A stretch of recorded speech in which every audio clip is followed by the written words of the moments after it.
Students, मैं doctor Vibha Khanna आज बात करने वाली हूँ सिग्नल ट्रांसडक्शन जी प्रोटीन्स के बारे में आगे, जिसके बारे में हम पूर्व के वीडियो में भी हम ये देख चुके हैं कि जी प्रोटीन क्या होता है और सिग्नल ट्रांसडक्शन में जब रिसेप्टर्स एक्टिवेट हो जाते हैं उनके पश्चात इस जी प्रोटीन का क्या कार्य होता है। तो हमने देखा था कि जो जी प्रोटीन है वो एसोसिएटेड होता है जीपीसीआर रिसेप्टर्स से। जीपीसीआर जैसा नाम ही बता रहा है, जी प्रोटीन कपल्ड रिसेप्टर्स।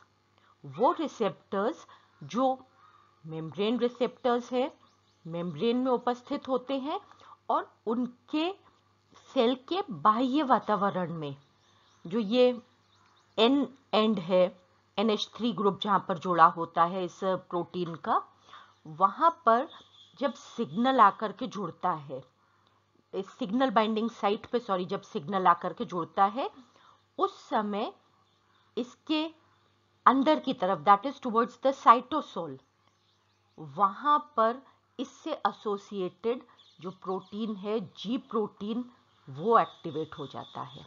अर्थात बाह्य वातावरण में सिग्नल की उपस्थिति में इस जीपीसीआर के इंटरनल पार्ट पे जो एसोसिएटेड जी प्रोटीन है that gets activated, and that G protein it is basically a trimeric protein. ये बातें हम पूर्व के वीडियो में कर चुके हैं, सिर्फ अपन एक बार रिवाइज कर रहे हैं कि what we have talked about. और जो ये ट्राइमरिक जी प्रोटीन है ये इनएक्टिव होता है तो उस पर जीडीपी एसोसिएटेड होता है, और जब इस रिसेप्टर पे सिग्नल जुड़ता है उस समय ये जी प्रोटीन एक्टिवेट हो जाता है।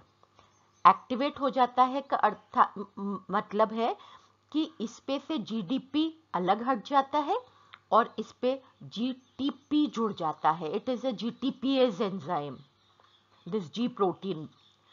और इसके पश्चात प्राइमरिक जो इसके जो 3 सब यूनिट्स हैं उनमें से अल्फा सब यूनिट इस जी प्रोटीन के साथ अलग हो जाती है और जाकर के किसी पर्टिकुलर एंजाइम को एक्टिवेट करती है, अर्थात उसको एनर्जाइज करती है अपने इस जीटीपी से।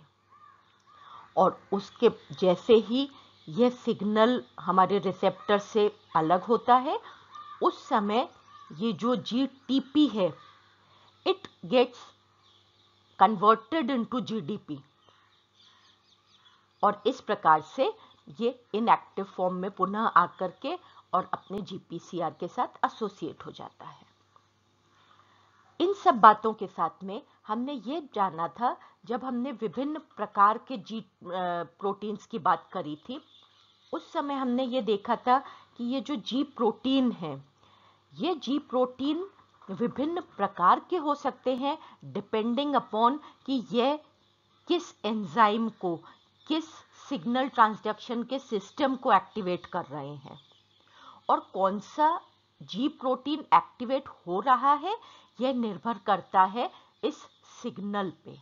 क्योंकि सिग्नल ट्रांसडक्शन का मतलब है कि किसी भी सिग्नल की उपस्थिति के फलस्वरूप जब कोशिका में विभिन्न फिजियोलॉजिकल या मेटाबॉलिक प्रोसेसेस इनिशिएट होते हैं तो what are the intervening steps, किस प्रकार से यह संभव होता है।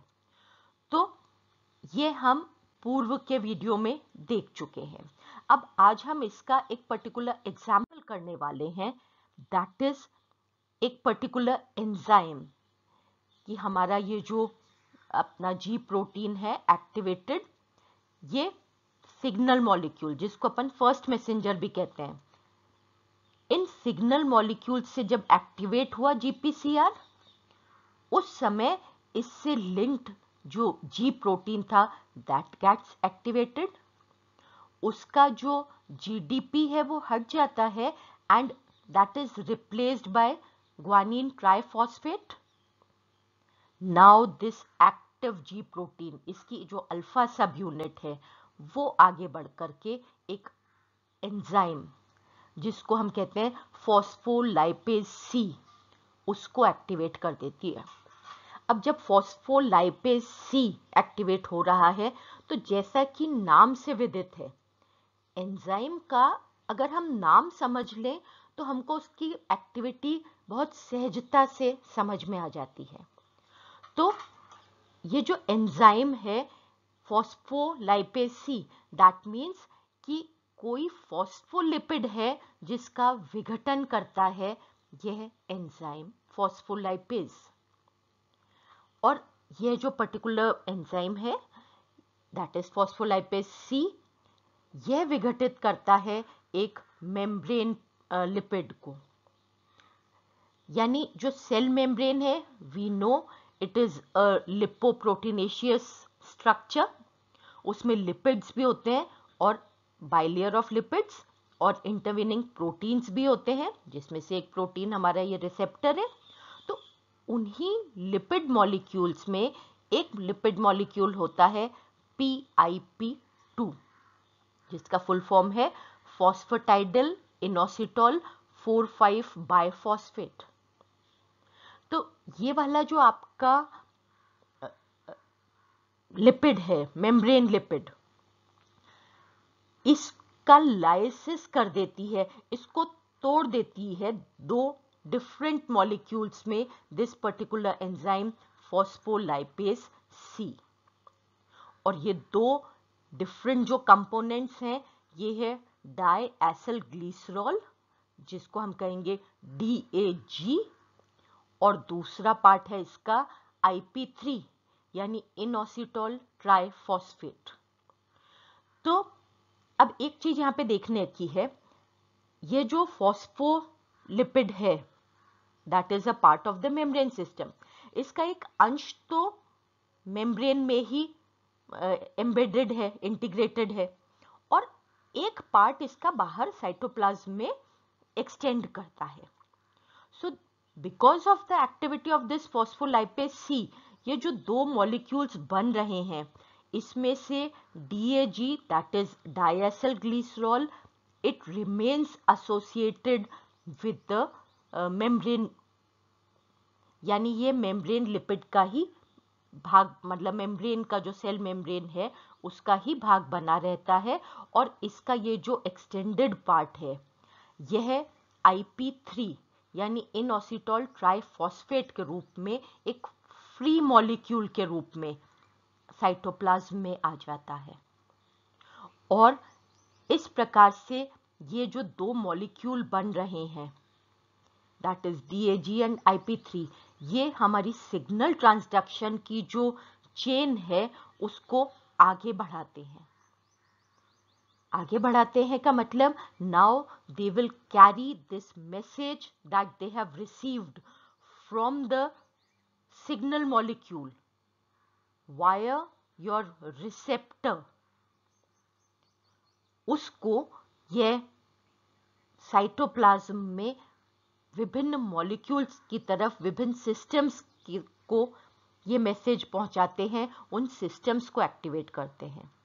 फॉर एग्जाम्पल, जो यहाँ पे IP3 है, ये एंडोप्लाज्मिक रेटिकुलम, जो हमें पता है it is the store house of calcium ions, उस पे उपस्थित जो IP3 गेटेड कैल्शियम चैनल्स हैं उनको खोल देती है, जिसके कारण साइटोप्लाज्म में कैल्शियम की मात्रा, amount that is quantity, it increases. And various cellular responses जो इस कैल्शियम की मात्रा पर निर्भर करते हैं, दे आर इनिशिएटेड।